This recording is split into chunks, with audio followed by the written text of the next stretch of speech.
What is up, my dashing dudes? I am the Hans TV. There seems to be a revenge trend going on this week with me, so let's roll with it and get right in to r/ProRevenge. Our first post for the day comes from Ketzer MX. Hey politician/boss, no IT system for you. Have a good start of year. Really long, but it's worth it. First, the background. I used to work as an IT assistant for the government, not United States, not saying more, in education. I worked in the coordination of a subsystem for high school level education focused in creating and administrating new schools in small rural towns. So each school could not have more than 100 students. Otherwise, the school was passed to another subsystem. The administration system was new for my state and was only 5 years old, yet it was still not fully recognized. Think of it being in beta mode. Also, because of that, most of its work and methods were improvised and adapted to fit the way things were. My state is big, and a lot of it has mountains. This means that the furthest school was 20 hours away from the state's capital, and the fastest way, which took 5 hours, was taking a light aircraft, which is expensive considering the low salaries of the teachers. That also means that a lot of the communities didn't have access to internet. Some didn't even have light. So my immediate boss, the supervisor of the IT department, who is a cool and easygoing lady with a degree in software development, made an entire software system from zero to make the job easier for everyone. This way, teachers in remote communities only had to travel to the nearest town with internet and only go to the coordination. Everything ran smooth. However, the state was too cheap to pay for the hosting and the domain name, so she paid for all of it. Also, since it was not really recognized as a full subsystem, our contract said we were just teachers, so software development was not listed as part of the job. These two details are important later. Since it is a government system, elections changed everything. The old boss got replaced by a politician who didn't know how things worked. He immediately started to question how things worked. The flexibility and decentralization were the things that he didn't like the most since it escaped his control. He started to change things his way, but the senior staff are not pushovers and tell him how some of his ideas are bad in a very gentle and well-explained way. He doesn't care and acts like an asshole. Then, as a good old politician, he begins to hire recommended workers, family and friends of other politicians, which are more malleable. Once they are established, the boss then fires my supervisor and replaces it with a recommended worker. He also fires the supervisor of human resources, who was the husband of my supervisor, and does this at the end of the year. Now, being education related, the start of the year is really busy, so everyone, but the recommended, advised against it. But boss is a politician. He has experience in administration and he trusts that his new blood will be able to pull it off. Until the bad news arrived. My supervisor blocked the software so no one could use it unless she is paid for it. The boss is outraged and starts to work on a sue. He starts being an asshole with the old guard for being complicit. So they quit, around 45% of all the staff, including the lawyer, the only worker in the legal department. He then takes it to me and asks me to rebuild the system, and gives me a week to do so. My specialty is design and front end, so I tell him I can't. A long, angry sermon later, I quit. He sues her, but the demands is really badly redacted and does not proceed well because all of the software was in her name. She only gives back a raw SQL database, and that's it. So the year starts, and the teachers are furious that the system is not working, and that they have to handle everything through the institutional mail, which is awful to use in slow internet connections, and had to do several trips to the coordination. The parents are not happy at all either. And we are talking about country folk and indigenous people, not precisely the kind of people you like to mess with. Chaos followed. The state's Secretary of Education wasn't happy at all. TLDR, new boss is asshole, fires 2 very important employees including the developer of the internal system. She blocked the system and the demand of the boss fails. 45% of the most experienced employees quit too. Chaos. Edit. I think I need to clarify the domino effect that this caused and that my supervisor knew it would happen. Politicians here are a privileged class. They really need to f things up to be fired. We are talking huge corruptions, scandal, or shooting someone on live TV. He was a lesser politician. The Secretary of Education, the one who got him the job, is not, so it was basically a favor. This is a statewide subsystem. That mess with political murder, he is not getting any important position because no big politician will risk to trust him nor to look bad in front of the public. For a politician to lose the ability to go up in the hierarchy is a tragedy. Our next post comes from Canned Bread 430. Millions lost over a single flight.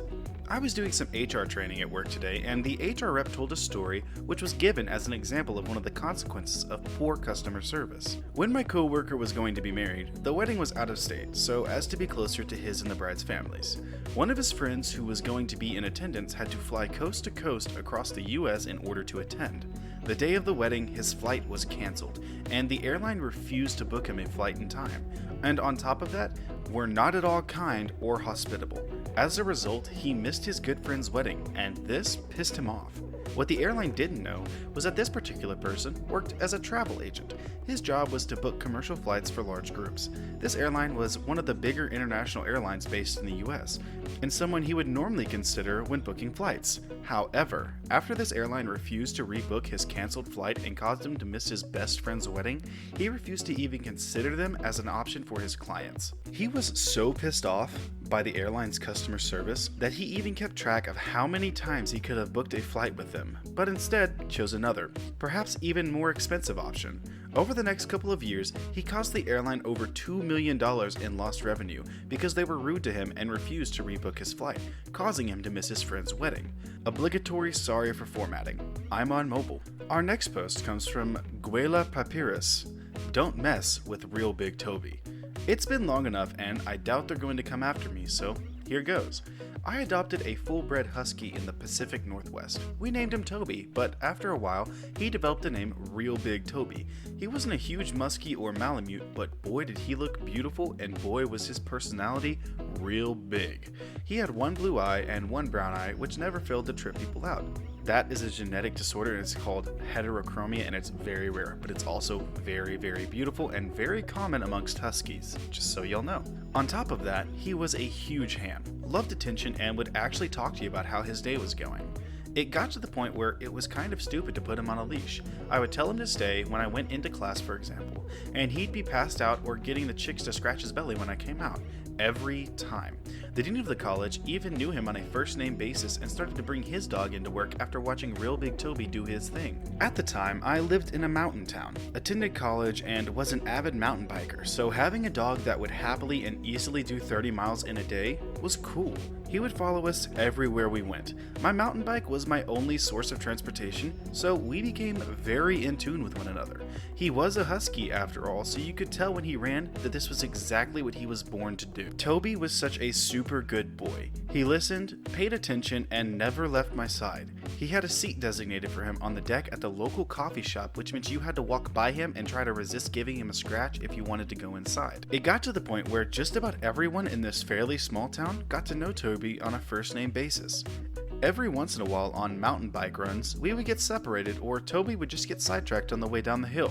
It was such a small town that, in the few times it happened, he was back with me by the end of the day.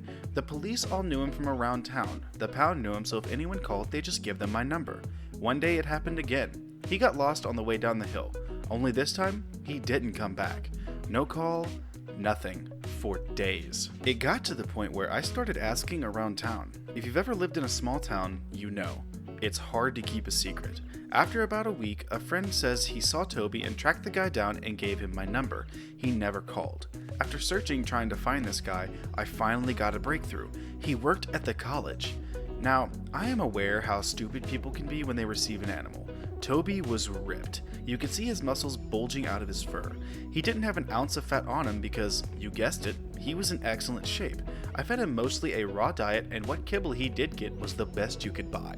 The first thing out of this guy's mouth was to tell me that he's keeping my dog. "You don't take care of him. You don't even feed him, and he's such a good dog. He will be better off with me," he said. I became enraged. Well, like I mentioned, he worked at the school I attended. I also mentioned the dean hammed it up with Toby on a nearly daily basis. I didn't mention I had the dean's home number though, so a call Saturday morning resulted in Toby being returned to me later that day. The guy had the nerve to, along with Toby, bring me a 50-pound bag of the shittiest store brand of dog food you could buy. "I bought this so you could feed him." Rage. Come to find out, this guy was in charge of a research project for the school. It was very easy to figure out where his office was. I went to his office with a plan of returning his food and chewing him out in front of his colleagues. He wasn't at his desk, so I did the most natural thing I could possibly do. I turned the 50-pound bag of dog food upside down on his desk, computer, stacks of papers to the point where it formed a perfect mountain on top of his keyboard. Truly an awesome sight. Knowing loose lips sink ships, I didn't tell anyone but my close friends. The school brought misconduct charges against me. The hearing was in front of a board of other students and staff, and well, I don't know what happened to the bag of dog food. I was telling the story to a bunch of guys and one of them asked me for the bag. That's the last I saw it. All charges were dropped. That asshole that tried to steal Real Big Toby had it much worse. 50 pounds of dog food on top of your research project, as it turns out, doesn't bode well with management. For reasons unknown, 2 days later he was fired from the college. Not only did they fire him, but put a restraining order on him and had to change the locks to the building. Don't mess with Real Big Toby. Edit. Gold. Thanks. My deepest apologies to everyone. I didn't even realize I had a pic of him. Breakups are a Without delay, here's your Toby tax. Real Big Toby, more like a real big floofer. Our final post for the day comes from I work at a small booth. Steal a phone from our store? We'll take your car instead. So this wasn't me, but happened at one of the retail cell phone stores I managed a few hours ago. We put out demo phones for customers to play with. The funny thing about these phones is that they are locked, cannot be used, and have no real value. From time to time, a dumb thief will come in the stores and take one of these phones. Today was one of those times. This particular store is usually slow, so having 1 or 2 employees working at a time is normal. Today, one was at lunch, so only 1 employee was in the store. In walks 2 guys. One is engaging with the employee, asking questions, acting like an interested buyer. The second is looking at the demo phones, but in reality is taking it off the security stand.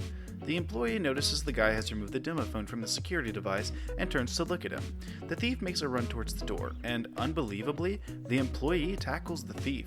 The two roll around, exchanging blows outside the store. It was a completely crazy scene. The good part about all this is that the thief got away with the phone, but in the process of wrestling with the employee, dropped his car keys out of his pocket. The employee picked up the car keys and went inside the store, locked the door, and called the police.